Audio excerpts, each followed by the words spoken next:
Commander Zephyros stared at the holographic display with his 6 eyes narrowing in disbelief.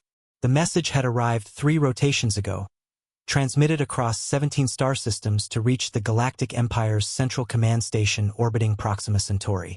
It was simple, direct, and utterly incomprehensible. Earth is off limits. Consider this your only warning. Humanity. The Kethani commander's mandibles clicked nervously as he replayed the transmission. The small blue planet in the Sol system had barely achieved spaceflight, according to their reconnaissance reports. Their primitive vessels could barely escape their own gravity well, let alone pose any threat to the Empire's vast fleets that spanned 300 star systems. Analysis complete, Commander, chirped his aide, a diminutive Veltar whose crystalline skin shimmered under the bridge's artificial lighting. The transmission originated from coordinates matching the 3rd planet of the Sol system. Energy signature suggests basic quantum encryption, nothing our systems couldn't decode. Zephyros flexed his razor-sharp talons against the command console. The Empire had been expanding steadily for millennia, absorbing primitive worlds and their resources with methodical efficiency. Earth possessed abundant water, rare minerals, and a biosphere perfect for colonization. The indigenous species called humans were numerous but technologically inferior, perfect for the Empire's labor needs. Prepare the 7th Fleet, Zephyros commanded. We'll investigate this, warning, personally. 3 cycles later, the Empire's ships emerged from hyperspace at the edge of Earth's solar system. The fleet was modest by Imperial standards, only 200 vessels, more than sufficient to subdue a single primitive world. Zephyros had brought enough firepower to reduce Earth's major population centers to ash within hours.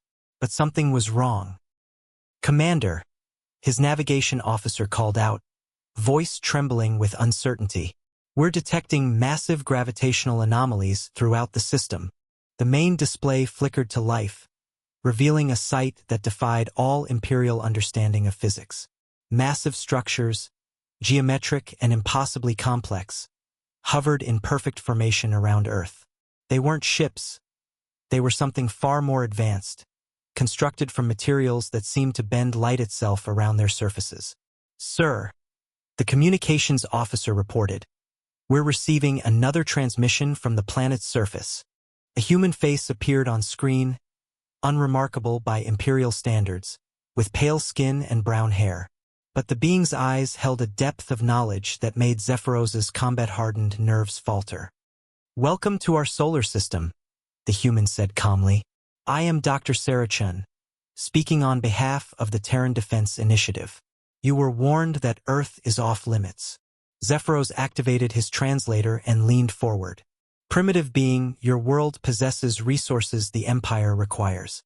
Submit to Imperial rule, and your species will be granted worker status. Dr. Chun smiled, an expression the commander's cultural database identified as either amusement or predatory intent. You misunderstand our situation. We've been watching your empire's expansion for quite some time. Your technology is adequate for a young civilization. The geometric structures around Earth began to pulse with ethereal energy.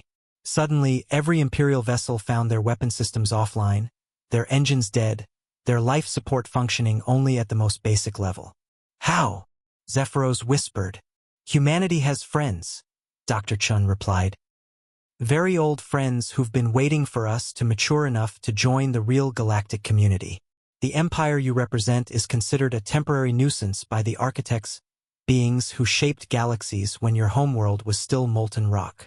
The structures began moving, repositioning themselves with fluid grace that made the Empire's most advanced vessels look like primitive chemical rockets. Your ships will be escorted to the edge of this solar system, Dr. Chun continued. Return to your territory and reconsider your expansion policies. There are civilizations in this galaxy that make your empire look like children playing with toys. We suggest you learn to coexist rather than conquer. As the Imperial fleet found themselves gently but irresistibly pushed toward the system's edge, Commander Zephyros realized that humanity's warning hadn't been a desperate bluff from a primitive world. It had been a courtesy from a species backed by powers beyond Imperial comprehension. Earth was indeed off limits, and now the entire galaxy would know why.